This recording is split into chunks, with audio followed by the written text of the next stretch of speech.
Chers amis, chers paroissiens, c'est la 6e fois maintenant que nous nous retrouvons pour un culte de confinement, vous chez vous, moi chez moi.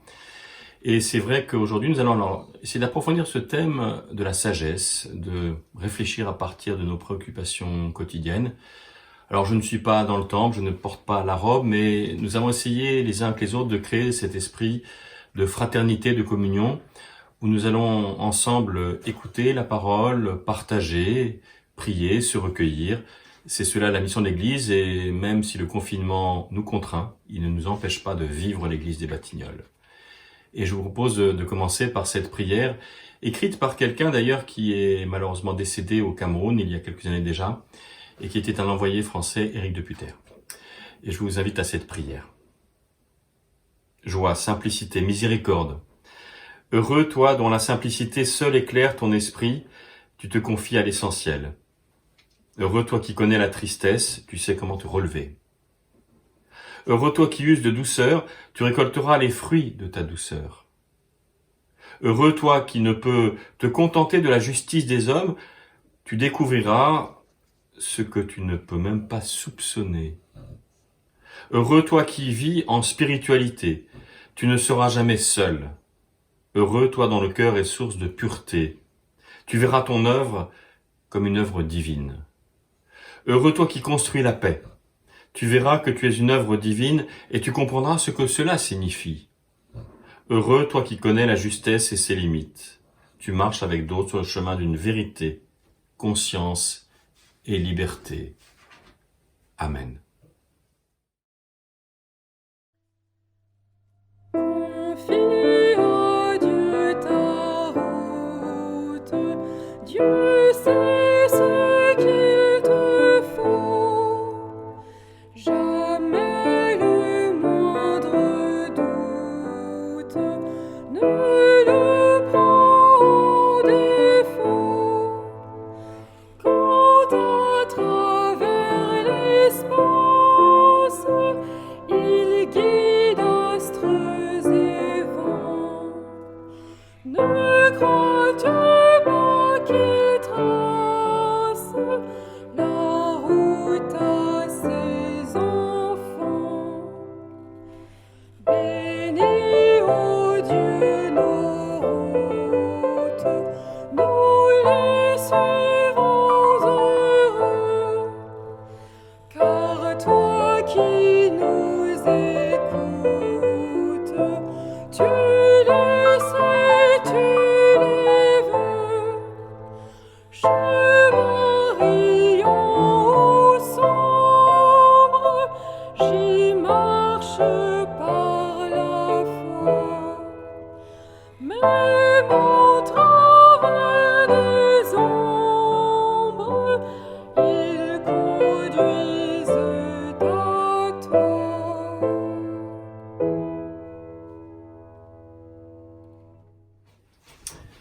Et sur ce thème donc de la sagesse, qui est l'une des traditions bibliques de l'Ancien Testament, je vous propose d'entendre l'un des textes sapiensos, c'est-à-dire des textes de sagesse, dans le livre des Proverbes, au chapitre 2. Et vous allez voir d'ailleurs que la sagesse est comme personnifiée, presque comme une mère, comme un Dieu mère, maternel, qui s'adresse à chacune et à chacun d'entre nous. Et moi, ce que je vous invite à faire, avant tout commentaire que je puisse faire après, c'est de l'entendre presque au premier degré, comme s'il vous parlait, à vous, qui êtes chez vous, devant votre écran, en confinement. Écoutez-le. Mon enfant, reçois ce que je t'enseigne. Retiens bien ce que je te dis de faire. Écoute les leçons de la sagesse. Efforce-toi de les comprendre. À l'intelligence, demande son aide. Appelle la raison à ton secours. Cherche-les comme de l'argent, recherche-les comme un trésor caché. Alors, tu découvriras comment reconnaître l'autorité du Seigneur, tu réussiras à connaître Dieu. C'est le Seigneur qui donne la sagesse. La connaissance et la raison viennent de lui. Il aide les personnes qui mènent une vie droite. À la manière d'un bouclier, il protège celles et ceux qui vivent dans l'intégrité. Il secourt celles et ceux qui se comportent équitablement avec les autres. Il garde celles et ceux qui lui sont dévoués. Si tu m'écoutes, tu découvriras que se conduire de façon juste, équitable et droite est simplement le chemin du bonheur. La sagesse entrera dans ton cœur. La connaissance te donnera de la joie. La réflexion te gardera de l'erreur. Et la raison veillera sur toi.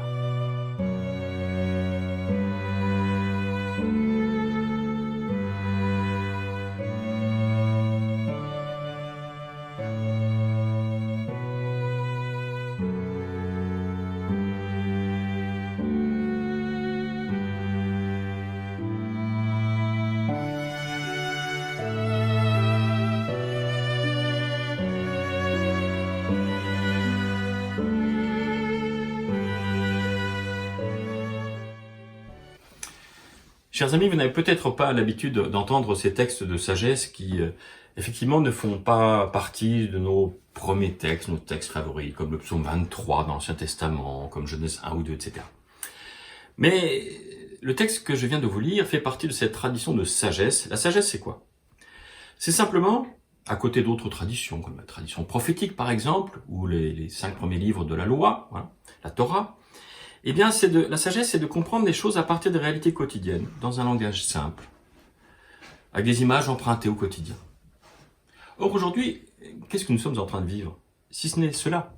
Nous sommes dans un quotidien perturbé, dans un monde perturbé, et nous nous posons bien des questions sur l'avenir en fonction de notre situation vécue quotidiennement. Alors, je crois qu'il y a là une manière de faire de la théologie qui est assez novatrice, bien qu'elle a été explorée par d'autres. Je vais donner un exemple. Ce qu'on appelle les théologies de la libération, que ce soit en Afrique, notamment, en Amérique latine, avec des grands théologiens dits de la libération. Je ne parle pas là de leurs convictions qu'ils ont développées, mais simplement de leur manière de concevoir la théologie. C'était simplement de dire, réfléchissons spirituellement, théologiquement, à partir de ce que nous vivons, et non pas à partir de grands principes qui s'imposeraient à ce que nous vivons. C'est de partir de la vie quotidienne, et c'est cela la sagesse. Le but de cette démarche est donc de comprendre la foi à partir de la vie et non d'appliquer à la vie des grands principes définis, universels et éternels. À partir des questions.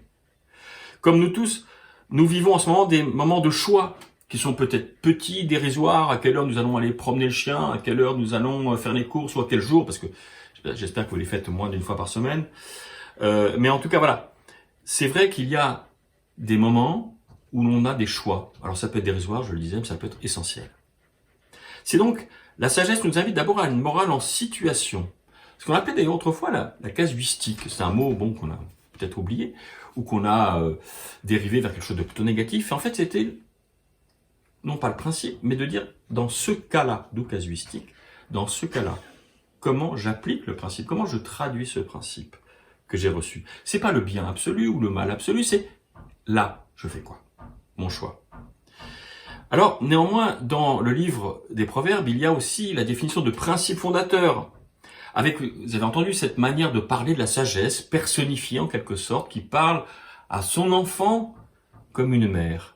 Et on a souvent associé d'ailleurs la sagesse à la dimension féminine de Dieu, une sorte de personnalisation féminine de Dieu. Et puis, c'est une manière aussi d'interpréter, c'est-à-dire, voilà, je te dis cela, mais c'est à toi désormais de l'interpréter. C'est ce qu'on appelle l'herméneutique, l'interprétation.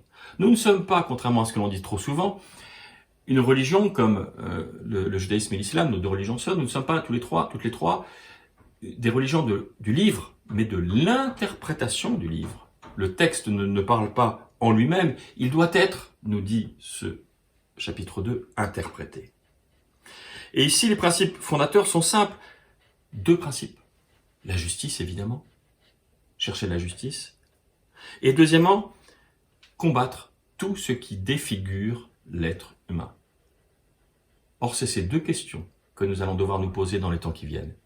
Comment, dans le monde d'après, nous allons construire cette justice à laquelle nous aspirons, cette fraternité que nous avons redécouverte, de manière paradoxale d'ailleurs, et comment nous allons éviter ce qui dévisage l'être humain, ce qui en fait un objet d'exploitation. Et je crois qu'il y a là aussi quelque chose d'essentiel. C'est-à-dire que la foi n'est pas quelque chose de naïf en disant voilà, Dieu va tout faire. Non, non, non, non, non, non. Dieu va nous laisser faire. Et donc, c'est ça la sagesse, c'est l'introduction de la raison.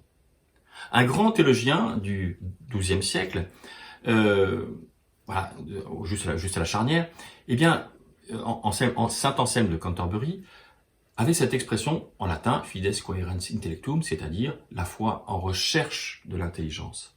Or, nous devons avoir aujourd'hui, demain matin, après-demain, une foi en recherche d'intelligence. Et d'autre part, ce verset 10, dans le livre des Proverbes au chapitre 2, que je viens de lire, dit que la sagesse doit entrer dans le cœur. C'est-à-dire qu'il faut aussi se l'approprier. Non pas simplement entendre, écouter et répéter, mais se l'approprier, l'incarner. Je crois que c'est ce que nous devons essayer de vivre. Il me semble que les conséquences de cela, c'est que nous devons avoir vraiment une démarche d'interprétation, de réinvention, de créativité, concevoir une éthique, une spiritualité, une philosophie même de vie peut-être, en fonction d'un seul but, le bonheur. Alors je sais, vous me direz, le bonheur, on ne peut pas le définir. Est-ce qu'il est collectif, individuel ? En Union soviétique, il était largement collectif, mais bon, ça n'a rendu heureux personne. Pareil en Chine maoïste ou dans Corée du Nord, vous imaginez bien. Mais d'autres ont voulu le définir de manière uniquement individuelle. Mais c'est quoi le bonheur ? Mon bonheur, moi je, et puis j'écrase les autres. Nous devons redéfinir aujourd'hui le bonheur. C'est peut-être cela, la sagesse de demain. Je crois qu'il nous faut effectivement le bonheur comme objectif. D'ailleurs, un vieux théologien, Saint Augustin, avec lequel je ne partage pas toutes ses convictions, notamment sur le péché originel, puisque c'est lui qui a inventé cette stupidité, transmise par la mère, etc., par les femmes donc, il avait des problèmes sans doute à régler avec sa mère, mais en tout cas, nous devons, comme lui, dire toute réflexion théologique, toute action d'église doit avoir un seul but, vita beata, la vie bienheureuse. Si nous menons cette tâche, alors nous serons témoins de Christ. Amen.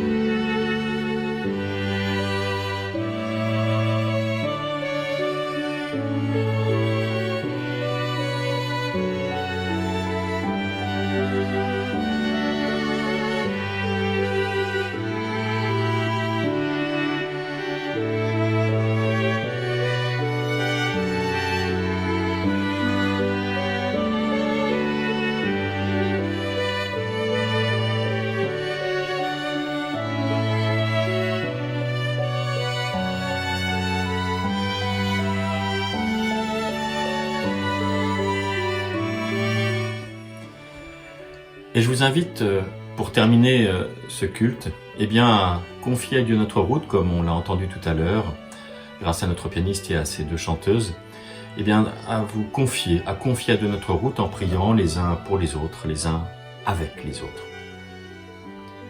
Éternel, mets au cœur de tous les croyants du monde l'amour fraternel qui leur permettra de se rencontrer, dans un esprit d'échange et de partage, au-delà de leurs différences.